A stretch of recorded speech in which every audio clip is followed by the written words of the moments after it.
Hello, everybody. Now there should be sound. I forgot to unmute us. I apologize for So that. that was a waste of 30 seconds of our life. That was a waste of 30 seconds. So let's start over. Hello, everybody. Now that we Hi, have the everybody. sound turned on. Hello, Ahmed and Christopher and Sandy and Naraya and Peter and Candy. As always, we appreciate everybody joining us. Absolutely. Yeah, and Mark is here, and a different Mark R, just joined us in the chat as Oh, well. he's still saying no sound. Yeah, well, they're on a delay, though, so it should be Oh, coming okay. through. Yep, Christopher's got it, Jim's got it. All right, hello, Okay. everybody. So let's get this party started. And what I was explaining, without you guys hearing us, is that tonight we're going to do it a little bit differently. We're not going to talk about the photography news not because there isn't news, but because we were discussing, of course, our 2017 goals last week.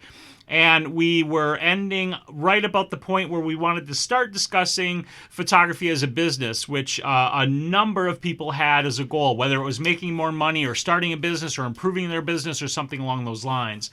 So, we're going to spend the bulk of tonight talking about that. As always, if you guys have questions or commentary on anything that we're discussing, please go ahead and pop those into the chat. If time permits, we will answer some additional questions that we didn't get to last week. But outside of that, we will start with our normal start, which is our week in photography. So before I give it over to you, Mark, I just want to welcome Sandy and Emmanuel and Judy and Vincent and TC, who've all just showed up, which is, again, love having you folks here. So, Yeah, absolutely. yeah, Mark, what was your week like? To be honest, it wasn't too terribly exciting. I had other issues I had to deal with. On Saturday, I took my son back to Hamilton because that's where he's going to school, and then we get back here and we had no water, and so ended up our pump died on us. So that was sort of summed up my weekend right there. No water and having to get it fixed, but it's part of home ownership, I suppose. Yeah, we had our water freeze up a year or two ago, and that was no fun at all. It took No, it's them, definitely never fun, but yeah. so yeah, that's about all that I can say that's exciting that's happened with me. Ah, But photography related, nothing really spectacular. It was just one morning I woke up and there's some cool looking frost out there, and I quickly slipped outside and took a few pictures, but that was about it. Nothing to write home about by any stretch of the imagination. okay, cool. Or Boring. not cool as far as not having water, but yeah, exactly. So before I give my update, of course, we also always want to know what you guys have been up to. So go ahead and share in the chat your week in photography, or just how your week's been in general, because we always want to know. We want to make sure everybody's having a good time, and hopefully a good week. And I've had a really good week. So there's a couple things I want to share. First, I want to give you guys an update on the 12-month challenge that we are doing in the Facebook group. And Mark, if you don't mind dropping that link in the chat for us, I'd appreciate that. Sorry to put you on the spot there. I've been seeing some really, really great photos coming out of everybody. This month's theme is still life, and the photos that are coming through are really fantastic, and I'm loving seeing not only the quality of the work, but also the effort that everybody's putting into the work, and working on still life, and really trying to, take their skill set as photographers up, and increase it and improve it, and I love that. Yeah. So I'm very there's some fantastic photos that have been being posted. Yes, I agree, absolutely fantastic stuff. Great work, everybody. I'm super excited because this coming, not Saturday is in 2 days from now, but the next Saturday, the 21st, of course, you guys know, I keep reminding you of this, but I'm super, super excited for Otto to come over and paint Angela for our next live shoot. That's going to be super fun and super exciting. And he actually came over this past Sunday as well. And I had mentioned on the live stream when I was editing last Friday that I might live stream that photo shoot this past weekend, but I decided not to, just because there was quite a bit going on, and I wanted to just kind of not have to worry about the live stream as well, especially being we had there was just a lot going on. But the photo shoots were really fantastic. I actually shot all day Sunday and all day Monday, and produced some really great work. Made a huge mess in the studio on Monday because we were working with paint again. So I'm looking forward to sharing those photos once I get them edited.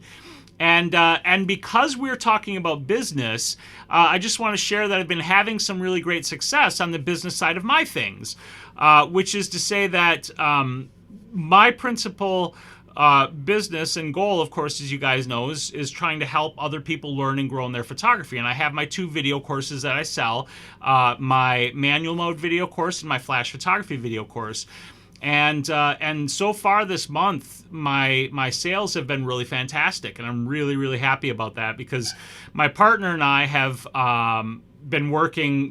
We spent the last 6 months of last year basically really trying to put all the pieces together to try to increase the sales. I'd been doing like a few sales a month basically just on my own, but now those numbers are increasing at a rate that's really exciting because it's starting to get close to the point where I can get this to sustainability, and that's always a tough business goal. So I'm really excited about that. And before we get into the actual discussion, I just want to see what everybody else has been up to this week. TC says he officially started his business in September of last year and that he has been doing the assignments. I've been seeing those assignments, TC. It's good work. Angela, hello Angela, and welcome. She says, I've been wanting to go out and shoot so much, but I've been bedridden for most of the week due to a pinched nerve in my back. Oh, no. That's a total bummer. That sucks. Yeah, I'm really sorry to hear that, Angela. I hope it gets better soon so that you can get up and moving around again. I know how debilitating that is. I think all of us have been in a situation like that where our body just won't cooperate with us, and that's really a tough position to be in. But hopefully joining us a little bit tonight might help keep up your spirits and keep you motivated to get out there when you're able to. But take it easy, and please take care of yourself to get well. Yeah. TC says, Spyros, you always make a mess, and he's right. I do. I like making messes. I'm not going to lie. I'm drawn to photography ideas and concepts that just lend themselves to messy. So I guess that's just my thing. Okay, so shall we talk about business? Mark, what do you think? You ready? Sure, that's what we're here for. All right, so let's do it. And I want to start again by just reminding you, if you have if you have questions or ideas or thoughts you want to share on starting or running a successful photography business, please go ahead and throw them in the chat. And what I wanted to start with, because this is a big umbrella, so we're going to be kind of broad, but I also want to try to give, we both also want to try to give, actionable steps that you can take depending upon where you're at in your journey to starting a business. But I do want to say this. It is a good goal and it is a good thing to pursue if you want to turn your photography into a business.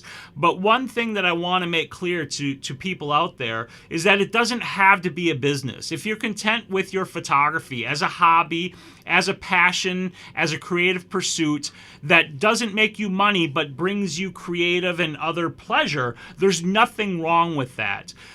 Some people get stuck in this idea that they have to take this side thing and turn it into a business, and that's just not the case. And that's also not to discourage anybody who's thinking about doing it. It's just to say this isn't something you have to do. Would you agree, Mark? No, absolutely. Yeah. Yeah, because I do it part-time, and it'd be nice to do it full-time, but at this stage of the game, it's definitely not realistic, that's for sure. And I know that, so I don't have any expectations thinking that it's something I'm going to do full time. Mm-hmm. Oh, I got to ask you, Mark, before we go further, yes. Have you, because you haven't sent me any of your video ideas, have you come up with any yet?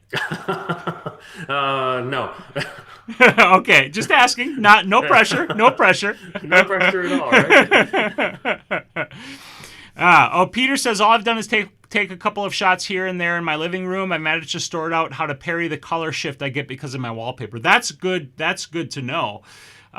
Fighting with color sometimes is really difficult, so that's a good accomplishment there, Peter.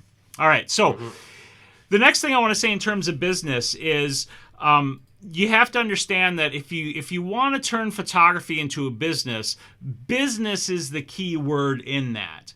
And what that means is it's not just about being a good photographer, it's about being a good business person. And that's a lot of different stuff. So we're going to talk a little bit about that. But before I jump into it, Mark, like, just sort of broad strokes, what are your tips for running a good business and being a good business person?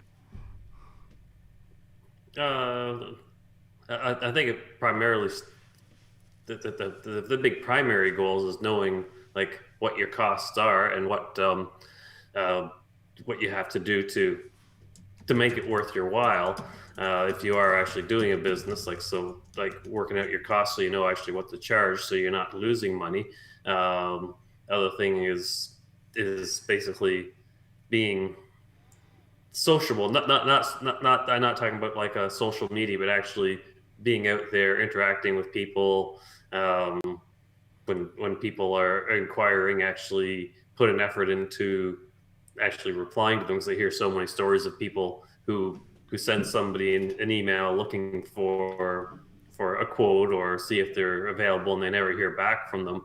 And in a case like that, even if you can't help the person out, you should at least reply just to show, because otherwise you start getting a reputation as somebody who just only answers emails and questions that they care about you. But as a good business person, you should be able to help out as much as possible. And if you can't help that particular person with like doing the job for them, then there's absolutely nothing wrong with recommending another photographer, because you basically, yes, you're in business to make money, but you also have to be able to work with the other people in your area and know them and work with them and help each other out, because you send somebody their way, the next time they might send it your way. But if you're always just sort of not really helping out, then that could be a big bust right there. But so that's kind of some very vague tips, but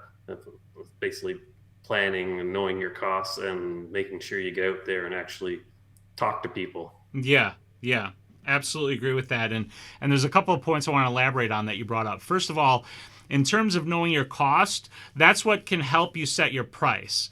And that can be either, like figuring out your costs. So setting your price is something that people always struggle with. Yeah, absolutely. And I see that posted all the time. Yep. What do I charge to do this? What do I charge to do that? Yep. And we've talked about this in a previous photo blab, so I don't want to go too deep into this, but I just do want to say briefly two things. Number one, your costs can be part of the guideline towards choosing your price that you're going to set. But number two, most everybody, when they're thinking about charging, already have some sort of an idea in your head of a number to work with. Just go with that number. If you're struggling to like work out costs and you're not sure how to evaluate those costs and you're not sure what to charge, just pick a number, because you can always change your cost. And when you pick that number, I'd highly recommend just doubling it right off the bat, because right. It's better to it's probably better to go high and come down than to, well, no, I'm not going to say that because that's not necessarily true. But no, not necessarily. We have a tendency to undervalue ourselves, which gets to a point that RJ made, which is that you have to value yourself in your work. And when you go in and you're uncertain about things, you have a tendency to undervalue yourself. So don't be afraid to set a price that's higher than you think you're worth. Just be prepared to do your absolute best to deliver on that. Yeah, and if you price yourself high and somebody says, well, I don't know, you're a little bit out of my price range, you can always throw perks in there to, like, you could potentially lower your price, but a lot of people will tell you stick to your guns, but instead throw them a bone, like say, okay, well, I'll give you some prints or something along that lines, just some incentive to draw them into you and still maintain your price, because like a print costs you next to nothing, but they see it as a good value. Mm-hmm. Yeah, there's ways you can negotiate. So if somebody thinks your price is too high, that doesn't mean you should just walk away from it. Right. Do a little negotiating, offer them something extra like a perk, or maybe just, if you want to, just drop your price down a little bit for them and say, oh, well, I could do it for this time, to show you that I can actually do really excellent work or something along those lines. Yeah. The biggest issue too with pricing is if you price yourself too low, it's harder to get your price higher because let's just pick a number out of it. Say you charge $500 for wedding, and all of a sudden you're just absolutely swamped, and you discover, with $500 I'm not making any money when all's said and done. But going from say 500 to something like 1,500, people will notice a huge jump like that, and you almost have to do a little bit at a time, and it could take you a long time to get yourself up to that particular price point where you realistically should have started. Well, I mean, I think there's some merit to that, but I also think that there's sort of two sides to that, and that kind of goes along with the question that TC just asked, which is, should you price high even though you live in a low income area? And your price signaling is going to say something to your market. And yes. Like when you say, as an example, you say a wedding for $500, you're going to draw the $500 wedding customers. True. And if you get mobbed by those customers and you don't feel like you're actually getting your worth out of those, the work you're doing and the money that you're making, and you say, okay, well, I want to raise my price to $1,000, you're probably not going to be getting the $500 wedding customers anymore, right? You've moved up into a different price bracket, and you're angling now for a different customer, a customer who has $1,000 to spend on a wedding photographer. But here's the thing. Your initial customer base of those $500 wedding customers are going to respond in the way Mark was talking about, which is, they're going to see this big jump and think, well, why are you charging more money all of a sudden? So one of the biggest and most important things that you can do in trying to build and run a successful photography business is learn how to sell and how to market yourself. And I will beat this drum until the day I die. I wish somebody had beat it into my head when I started these things, because sales and marketing is the key to a successful business, okay? And that means communicating with your customer. That's really what sales and marketing is. It's communicating with your customers about you, about your business, and about the value of the product that you offer. So if you are thinking about a business, whether it's a side business, whether you want it to be a full-time business, whether it's whatever, you need to start looking into sales and marketing, education, and materials right now. Because if you neglect that, then when you try to start your business, you're gonna be floundering about trying to figure out, how do I get my customers, right? And without that skill set, you're just going to be starting from behind the line. That's really the bottom line. Yeah.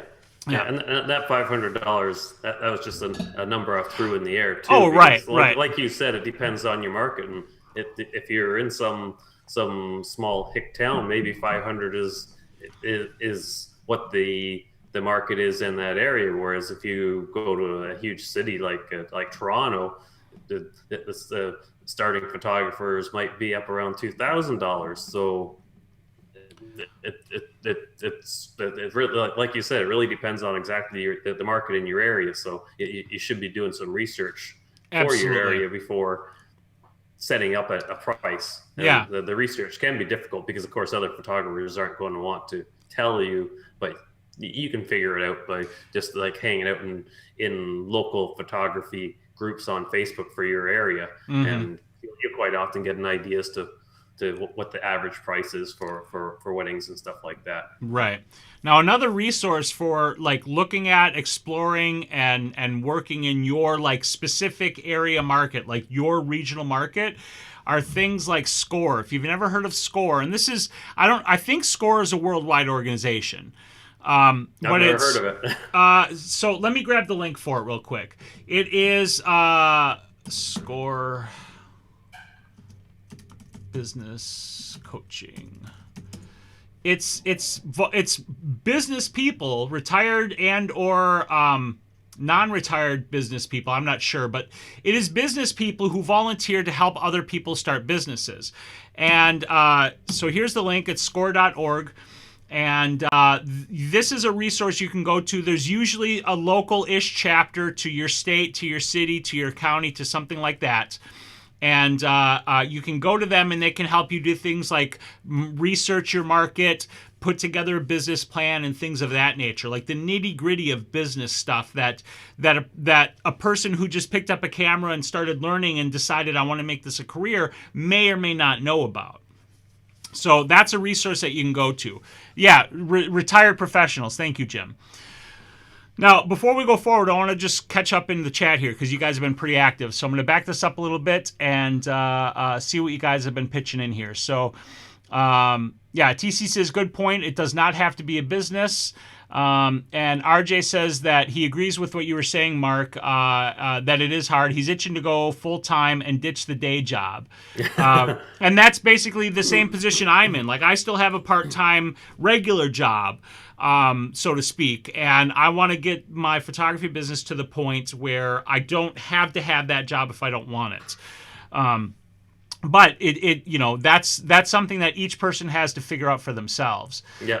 Angela says a business is more of an eventual goal for her, and she has mostly been taking tips when she goes to conventions to take photos of cosplay. And that's. Yeah, I think that's a good goal is to work your way up there. Like basically, I kind of look at it myself that right now I know it's just a part-time thing, but over time, build it up so when I retire, I've got some work there and I have a client base, and it'll keep me busy and entertained after I'm done and working for Big Brother. Yeah. Yep. That's a really good point. Excuse me. Peter says his long-term plan is to try to become good enough to make some spare cash, but it's not necessarily something he wants as a career. Let's see. Angela also says a business is more of an... Oh, I just read that one. Sorry. Now, this RJ's got a great 2-word tip, but I want to elaborate on it because this is also super important. And it gets to what you were talking about a little bit earlier, too. RJ says network and hustle.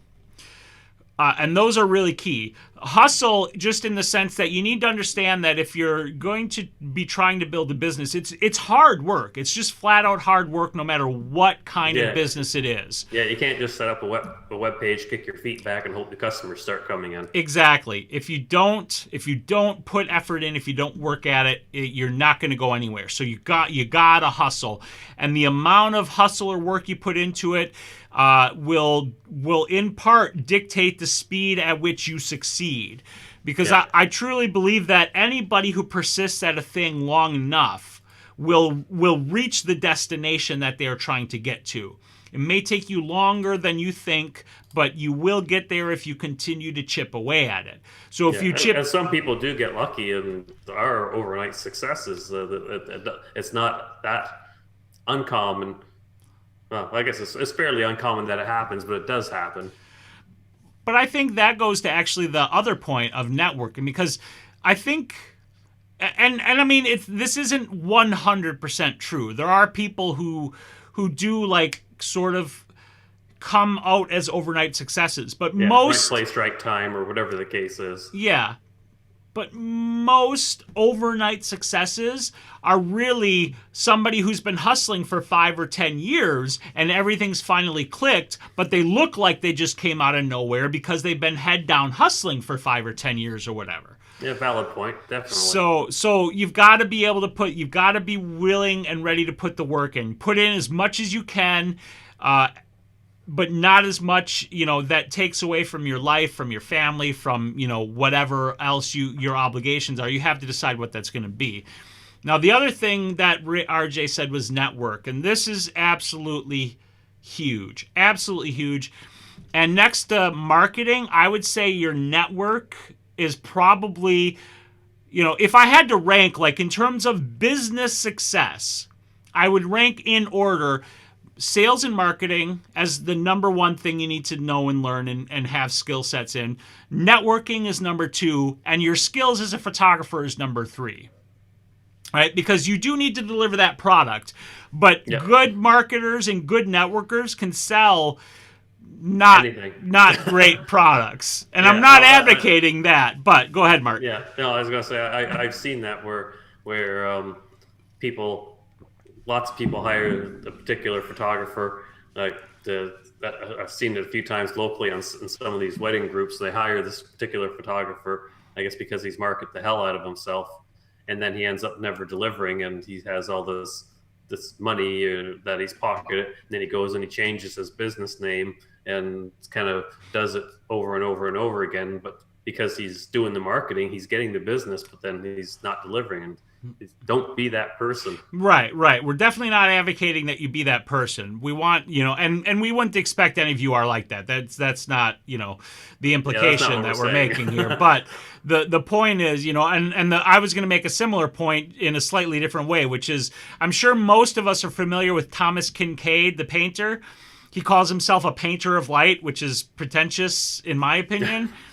Whatever you think of the guy's art, most people regard his artwork as not that great, but the guy's a millionaire because he can sell it. So, that's really the key there. So in terms of networking, what I would recommend is 2 things. Number 1, find your local Facebook groups that Mark was talking about earlier, because that's a great way to network online and start connecting with people online. Not just your local photographers, but your local business associations and business type of groups as well, because those are going to be connections that will prove fruitful for clients and things of that nature. Your fellow photographers will prove helpful for business tips, advice, camaraderie, etc., etc. And then the other thing is look for actual local in-person network organizations. And there are some that are free and there are some that are paid. Like, as an example, here where I live in Wisconsin Rapids, we have they call it Business After 5. And it's a once-a-month meeting of not necessarily young, but business professionals who meet and network. And I've never gone to a meeting because I'm not pursuing my local market here. And so for me, that's not a networking opportunity that was important.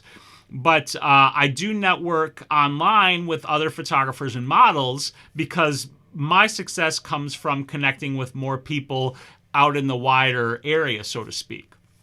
Right? But if you're looking at a regional market, like your physical space, find go to your local chamber of commerce and ask them about like business networking groups in your area.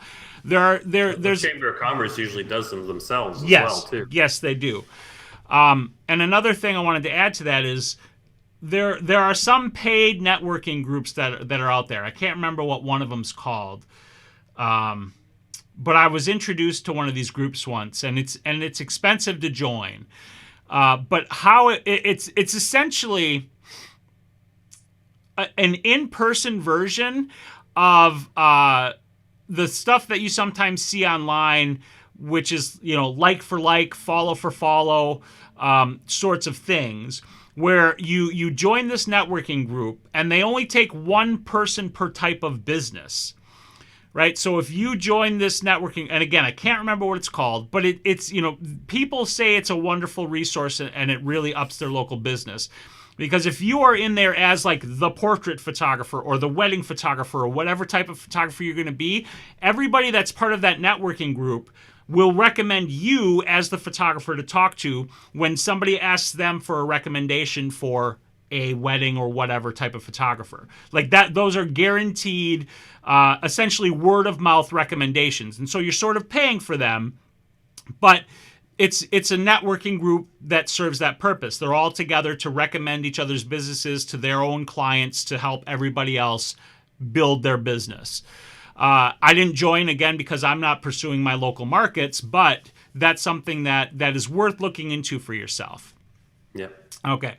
So back to the chat here. Sandy says, I think once we buy our house and I get a little studio set up and get some real practice, I will probably do baby photo shoots out of my home. I applaud you for that, Sandy. Baby photo shoots are a lot of work. But they're fun for the people who love to do them. I'm not one of those people, though. Yeah. Now, TC wants to know if geography has an effect on a photography business. I mean, I think, Mark, you would probably agree with me that it does to a degree. Yes, to a degree, because it's sort of similar to what I said before. The market's going to vary depending on where you are. Like I think I saw TC mention that he's like an hour north of Pittsburgh, and if he's willing to travel an hour, then he should probably be considering using Pittsburgh as a baseline for his prices. But if he's just planning on staying local and doesn't want to travel to Pittsburgh on a regular basis, then maybe his small little town that he lives in is what he should be basing his pricing on. Mm-hmm. And it affects your photography business also depending upon the type of business that you have. Yes. So as an example, and this segues into a point that I wanted to make, there are many different paths to profitability. And this also gets to a point that somebody in the chat made, which is you should identify the niche that you want to fill and focus principally on that niche, on that market. And so me as an example, that's educating other photographers. Mark is a wedding photographer, right? Now, that doesn't mean that Mark doesn't do portraits, and that doesn't mean that if I want to do a wedding, I can't do a wedding. Yeah. It just means that when we market ourselves and when we put forth our efforts, we focus on that market segment principally. Yeah, absolutely. If someone came up to me and said, "Hey, can you teach me how to use my cameras?" Absolutely. I'm all for that because I know what I'm doing. So I think I could teach somebody easily what they want to know. Right. So spend some time figuring out, what are viable markets that you have access to. Okay, so that includes your actual local region that you're working in. Those are sort of physical spaces that you can access people who might want to hire you. And then B, explore the potential wider area markets that you might have access to through online interactions and things of that nature. And evaluate that against the type of photography you want to do or the type of photography services you want to sell. Whether it's portraits or weddings, whether it's educating, whether you're a stock photographer, maybe you're going to be an advertising photographer, product, there's lots of different areas. The thing that you should not do is throw up a website that has a list of like 42 different things that you do as a photographer. You want to essentially be a master of one type of photography, but you can always offer this other stuff to other people. Just don't put out the shingle that's 10 feet long, because people will look at that list of everything and just go, well, if they do all of that, can they do any of it very well? Mm-hmm. All right. Back to the chat. Yeah. RJ says, Mark makes a good point to be open to referring others and getting referrals, building your network and connections. It has worked for me for weddings, event jobs, and portraits. Yeah, that's a really, really excellent point. And that goes along with identifying and really focusing on your market. If you're going to be the wedding photographer, then happily refer, people who might come to you for family portraits to the family portrait person, and they'll probably vice versa send wedding people to you because they don't want to do weddings, right? Yeah. Well, but basically because of knowing a lot of my local photographers, and sort of going back and forth between some of them, I now have been shooting a fair number of times as a second shooter for a local photographer who does a fair bit of wedding business. So it's a good way to get to know everybody and know what they do, what their style is, and the opportunities to work with them, and then you help them out and they can help you out, because one day someone might inquire about a wedding and he's already booked, and the odds are he would probably throw them my way if I'm not working with him already that day. Yep. That's an excellent point. And that's exactly how it works. That's exactly how it works. So Vincent says, make certain that when you see a gap in the market, that there is a market in the gap. And that's another really good point. So what that means, basically, if you're not quite sure what Vincent is saying, is that just because you see a gap in the market, a service that you could do that nobody else is doing, doesn't mean that people want that service. So just like dancing polar bears, maybe people don't want that, but the market's there. right, exactly. And a photography example could be, maybe there are no pet photographers in your area, but maybe that's because nobody in your area cares about getting photos, professional photos of their pets. So you might see that and think, oh, nobody else is doing this. This is my market. I'm going to own it. But then you come to find out, for some, weird reason, nobody in your area, gives two bits about, professional pictures of their pets. And then you've invested in a market that just doesn't exist. But that goes back to your market research and things of that nature. Yep. Yeah. And with that, one of the other things that's worth doing is identifying the things you are good at and the things you are not good at, and seeking help in the things that you are actually not good at. Yep, absolutely. Yeah. Don't be afraid. Don't be afraid. If you're not good at marketing, seek help with marketing. If you're not good with contract negotiation, seek somebody who is good with that, right? Find people who can help you, whether by hire or through partnership, to fill the gaps in your skill set, so that you're not, in the beginning, most everybody does it all themselves. And to a degree, you've got to get cash flow before you can outlay cash for help. So I know there's like that horse cart problem, but seeking that help and an investment in that help can make a huge difference in the growth and the acceleration of your business, whatever it might be. So we were talking about the price high, low income area. Let's see here. RJ says when he first started his business, he was nervous as hell, anxious and excited and unsure. And he says, I know how to run my gear, but I'm always learning. Business is a huge learning curve and challenge. That is absolutely right.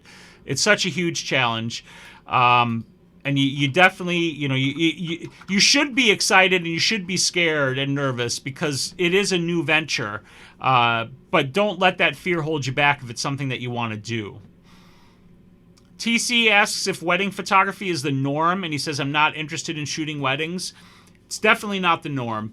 It's certainly a big market, but that goes back to what I was saying a little bit earlier, in that there are many different paths that you can take to making profit as a photographer. You just need to identify what you want to do and if that will serve a market in your area, whatever market you can reach. Don't get stuck in, with the blinders that you got to do weddings or portraits or families or whatever it is. There's a lot out there that can be done with photography. A lot.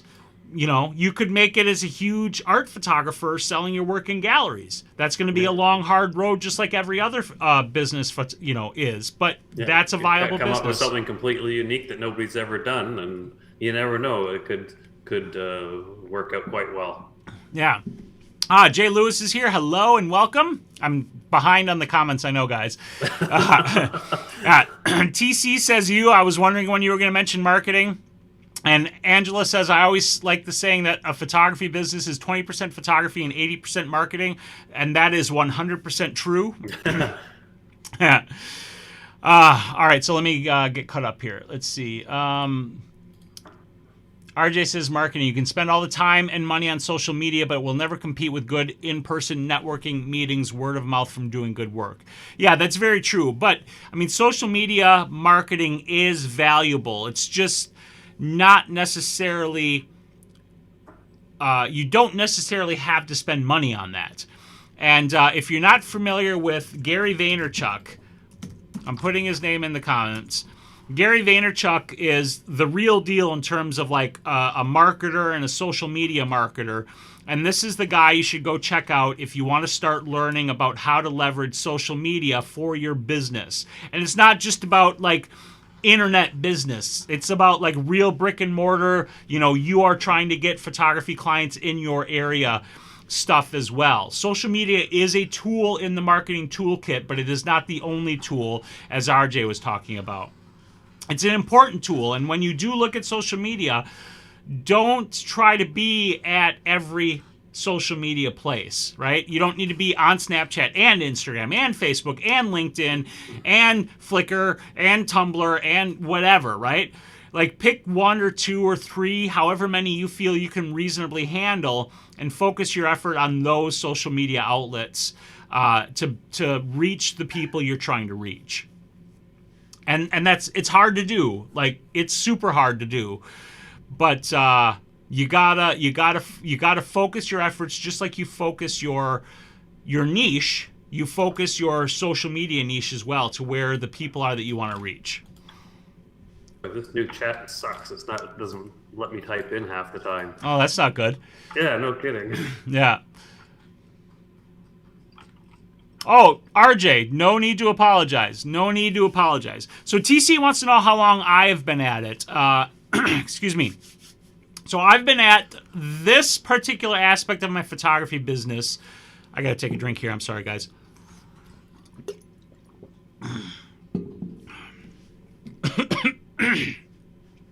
So I've been at this, which is the education business, for, let's see, we're in 2016. So it has been, holy crap, 12 years. Yeah, 12 years. And prior to that, see, I got into photography in the year 2000. So I've just been like shooting for 17 years now. 16, whatever. You guys get the idea. Yeah. And like many people, after a couple of years of shooting, I thought, oh, I could make some money from this, and then I could make money doing what I want.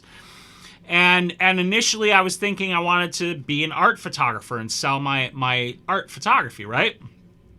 And I was doing that for a while. I actually did some galleries and some shows, and I pursued that for probably a good 4 or 5 or 6 years before I got to a point where I just didn't want to do it anymore. I didn't want to deal with inventory because, if you're going to hang shows, you got to have inventory. I didn't want to deal with the framing anymore. The sales weren't bad, but this is a situation where I needed access to a better art market, and my particular physical region wasn't great. So if I was going to be successful at it, I was going to have to try to start pursuing things that were further away, like in Madison, which is like a 2-hour drive, and Milwaukee, which is like a 3-hour drive, and stuff like that. And so in evaluating this whole thing, I decided I don't think this is the business and the market that I want to be in anymore. I still wanted to do creative photography work, but I didn't want to try to make selling that stuff my business. And after I sort of stopped pursuing that, I wasn't really pursuing a business on my own. For a couple of years, I worked for a guy who, I don't know if you guys are familiar with a company called Life Touch. It's a pretty big company, at least here in the States, that essentially goes into schools and daycare centers and does portraits of the kids there. No, we got that up here as well too. Okay, that's what they're called, or something similar. Anyways. Yeah, and it's a good business, and they make a lot of money doing it. And I did that for a couple of years, thinking that it's photography and it's a way I could make money, and I don't actually have to run the business of it because this other guy's going to do it. But I found out after a couple of years of doing that I didn't like that business either. Like, I don't particularly enjoy taking pictures of kids and families and stuff like that. Nothing wrong with that photography market. I've seen beautiful photos in that market. I'm not interested in taking those kinds of photos. It doesn't fulfill my photography wants and needs and desires, and it wasn't leaving me the time to pursue my actual own photography wants and needs and desires, to the point where I was actually thinking about not shooting anymore just because I just didn't like it at all. Right, so I got out of that business, and I'm sorry this is a long story, but I'm coming to the point, which is it was around like 2005 or 6 or 4, somewhere in that neighborhood. I'm always fuzzy on specific dates of things, that I started thinking about education. And I was actually thinking about teaching workshops. And I sort of, through chance, through a little bit of networking and through a little bit of bad communication, got pushed into it before I was ready, which was a good thing for me because I probably wouldn't have pursued it as quickly if I didn't have the choice. But what happened was I was thinking about teaching, and there was a paint-a-pot place in a city nearby here, 30 minutes away, so a short drive, not bad at all. And I had stopped in, and I saw that they offered like different sorts of painting and other classes, and I said, well, would you be interested in photography classes? And they were. So he talked about it, and I'm like, okay, this is great. Well, I need to put together my course and my materials and everything. So let me do that, and then I'll get back to you. And then I got their mailer in the mail a couple months later, and they had put me on the schedule and scheduled a class without talking to me. And initially I was really upset, but in hindsight, that was actually fortuitous for me because it kicked me in the butt and made me put my course together. Right. And your ass. Yeah, get out. So I've been pursuing this as a business for the last, we'll say 2004, so for the last 12 years. And I have been, chipping away at it. I have been persistent, but I have not been fast, and I have not seen, explosive come out of nowhere growth. Partly because of my skill sets, partly because of how much time and effort I put into it, varied up and down depending upon the years and my motivation and other stuff like that. But where it really started taking off for me was around 2011 when I made some of my first YouTube videos, and I found out that this was a way I could reach a better, bigger market than trying to teach local photography classes. And that's led us to where we're at right now, which is us here having this conversation. Blab 55. Blab 55, yeah. So persistence is really, really, really, really important. Like really important. Really important. Don't give up. Don't give up, yeah. Yeah. Candy says she's got a business card. She passes them out in the stores. That's a good thing to do. Always give out business cards. I'm terrible at that. I am terrible, me too. terrible at giving out my business card. But you should always have business cards, and you should always give them out. All right. Let's see here.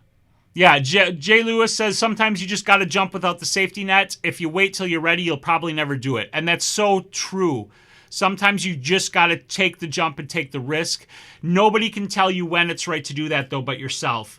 But you can't let that fear stop you. A lot of this stuff is maybe like feel good, easy to say stuff, but there's just no way around the reality of it. And a lot of times all we can do is just keep telling you the things that you know you need to do until you build the confidence and or overcome the fear that it takes to step off that ledge and walk into the unknown. Because we have a fear of the unknown. I mean, that's just human, that's just our animal reaction to things. And if we can't overcome that and realize that, maybe I'll fail. And if I fail, if you fail, what's the worst that can happen? Well, you failed. You go get a job or you start another business or you learn from that and you try it again. It's I can't say failing is never going to be the worst thing that happens to a person. But I feel pretty confident in saying that failure is absolutely required on the road to success. And so you've got to be able to embrace that failure and the risk that you're not going to succeed immediately. Yeah. Yeah. Okay.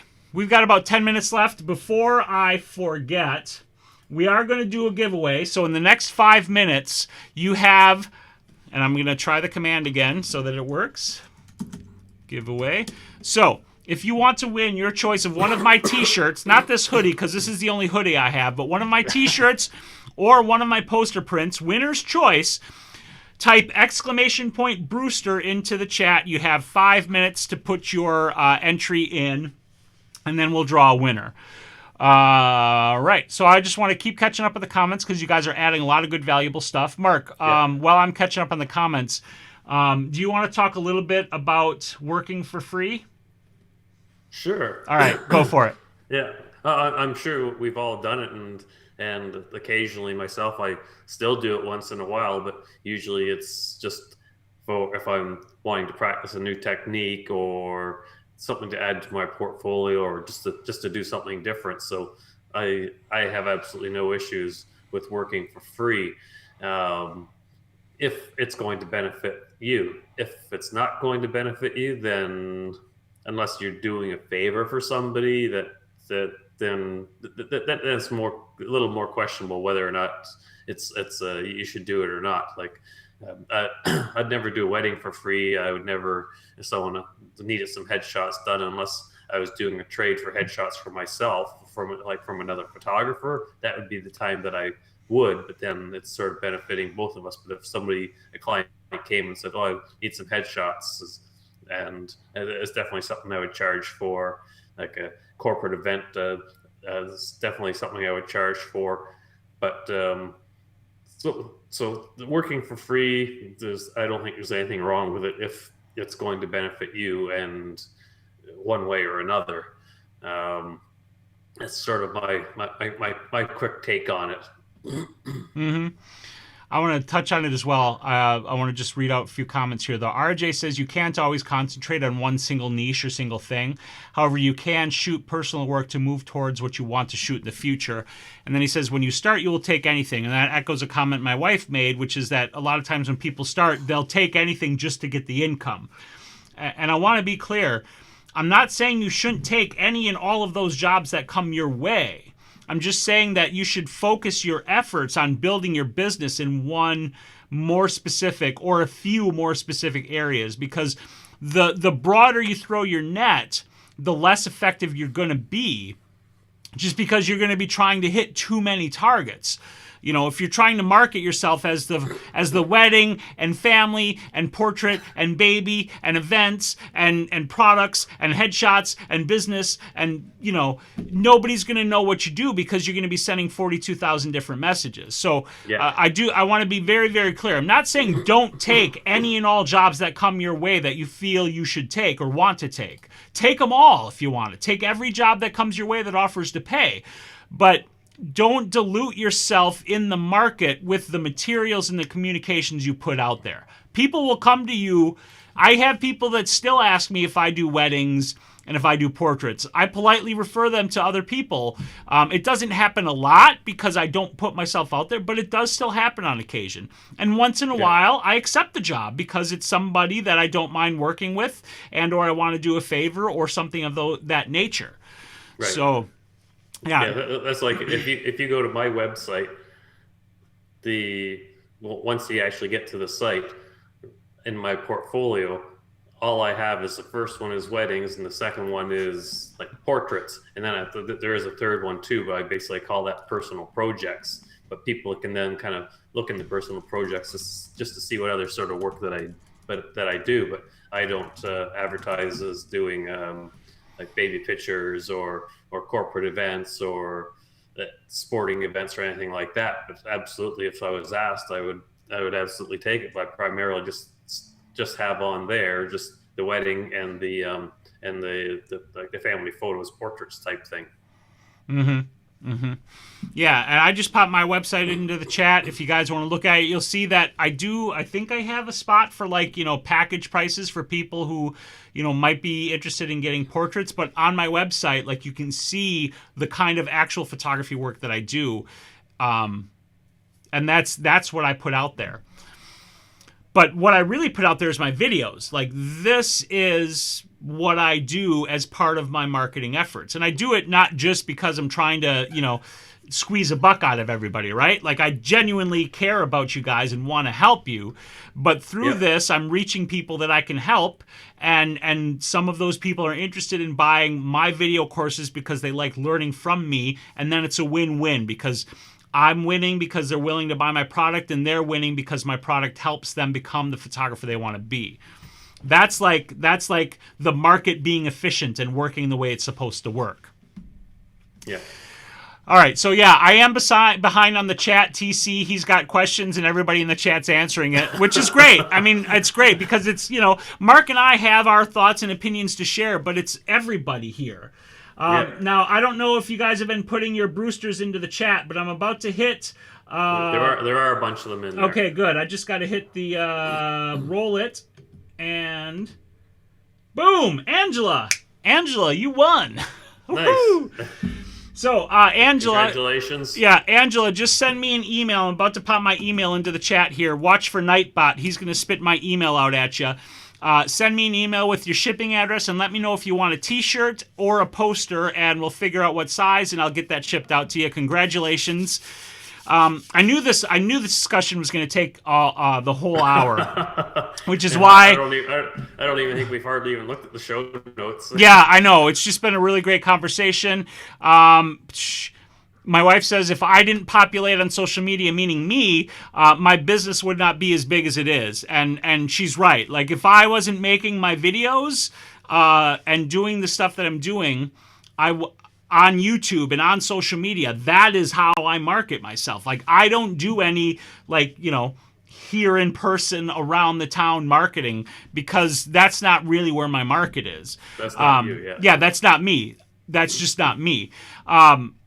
There was something else I was going to say, and I totally forgot what it was. So I'm just going to keep catching up in the chat. I might get to the end. Yeah, social media can sometimes create a career. That's exactly what's happening for me, and it's what happens for some other people.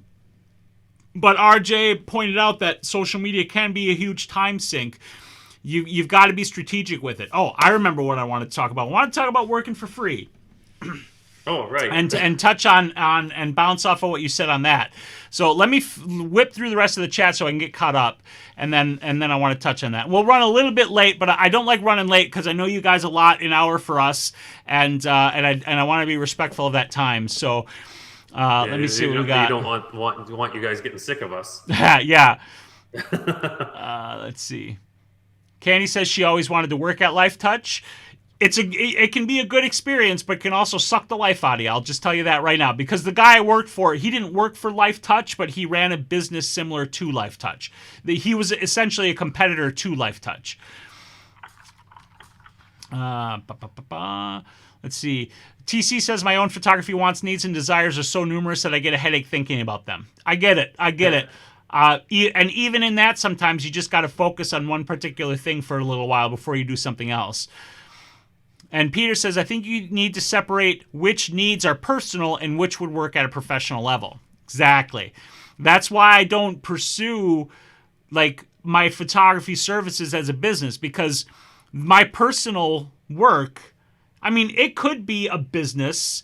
I could try to sell it as art. I could probably maybe do fashion photography, but fashion is another bad market space for me, right? Like, again, I'd have to be traveling regularly 3 or 4 or 5 or 6 hours away to get to the places where I'd have better access to the designers and the fashion industry in a way that I could get hooked into it. Yeah, and that just adds to your expenses then. Exactly. Yeah, and at that point, you could potentially actually be pricing yourself out if you end up having to go that route. And I don't want to price myself out. Right. Okay, so Sandy says I want a hoodie. One of these days, I'll order more hoodies. But there's only one prototype, and you're wearing it. Yeah, yeah. Well, essentially, that's when the sales get up there to the point that I can afford to buy some inventory. I might try setting up something like a Teespring or whatnot, where you can order essentially print-on-demand T-shirts. But we'll have to see. Yeah, who wants hoodies? Are people interested in a hoodie? Yeah, if you're interested in a hoodie, let me know in the chat. All right. Okay, I think I'm pretty much caught up. Okay, good. Okay, so I've got a minute. Let me spit out my... working for free. Working for free. Working for free is absolutely something you can do, but you should be smart and you should be strategic about it. Just like... you can take any job that comes your way. You could work free all day long, but never receive any real benefit out of it. So if you want to work for free as a way to try to penetrate your market faster and make better connections by offering huge value to people who might be interested in your product, then be smart about it. Number one, identify very specifically the kind of free work you want to do so that it can get you into the market you want to get to. Number two, evaluate every job and make sure that whatever you're being offered in return is of value. Because when we say working for free, what we really mean is you're working for non-monetary compensation. Okay. Right. You're almost never working for free. You're working for non-monetary compensation. And that's something that you need to stick in your head. What is my compensation for this? If it is not in dollars, whether it's Canadian or Euro or American, then what is the value I'm getting? Am I getting access to real people who could become real clients? Everybody on the internet jokes about getting paid in exposure and how you can't buy groceries with exposure. But if it's the right exposure to the right people and you take advantage of the opportunity, you could be getting paid later on in real dollars for that exposure. So it's hard to put like finite borders on like what is strategic and worthwhile and to do for free for non-monetary compensation and what is not, because your business, your market, all of the variables are going to be different. It's something you have to figure out and evaluate for yourself. And odds are, as you start doing it, you'll do some initial jobs for non-monetary compensation that won't be a really great exchange for you, but that will help you learn what will be a better exchange as you move through it. Mm-hmm.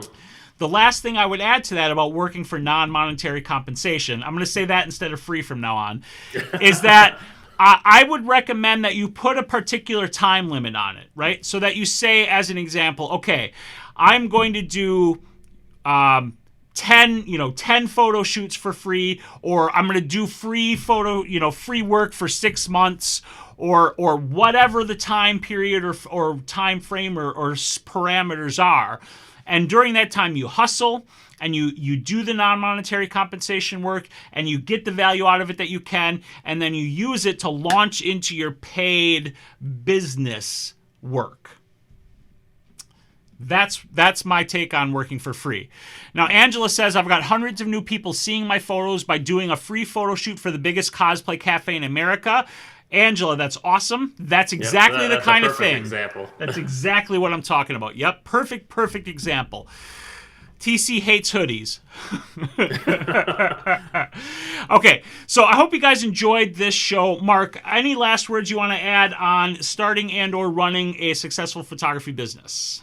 No, other than like just sort of recapping what we talked about. Marketing, get yourself known out there. Don't be afraid to talk to people. Be sociable, or be social, and push yourself on social media so people know you exist and know what your product is. And that's it. Well, there's still more than that, obviously, but that's a quick recap. Yep. Now, one last thing I want to throw out before we wrap up the show is that I try to be a pretty open book. And if you guys ever have questions about business things or social media stuff or whatever, I'm not the world's greatest expert at these things. Okay.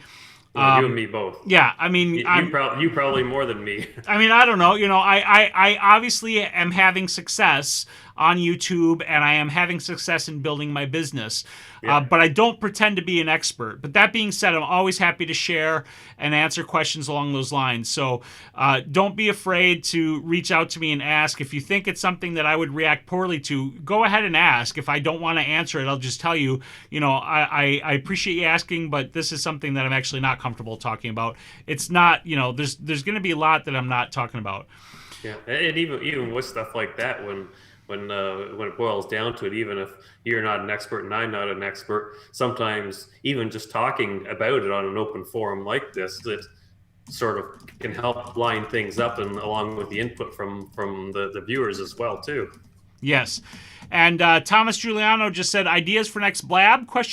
I'm not sure if you had something specific in mind, Thomas, but that's another thing. Ideas. Yeah, we're always open to taking ideas. So don't hesitate to send us an idea for a show if you've got something you think would be a great topic. Yeah, we'd love to run with something cool. Yep. All righty. Thank you so much, everybody, for joining us. We appreciate the hell out of it. You know what you need to do. If you can, if you're not bedridden with a bad back nerve, which, Angela, I hope you feel better soon. Yeah, absolutely. Keep yourself motivated. Get out there, take some damn photos, guys. Love you guys for hanging out with us, and we will see you next week. I will see you on Friday for the live edit. Talk to you later, guys. Night, everybody. Good night. All right, now I got to find the stop button. There it is.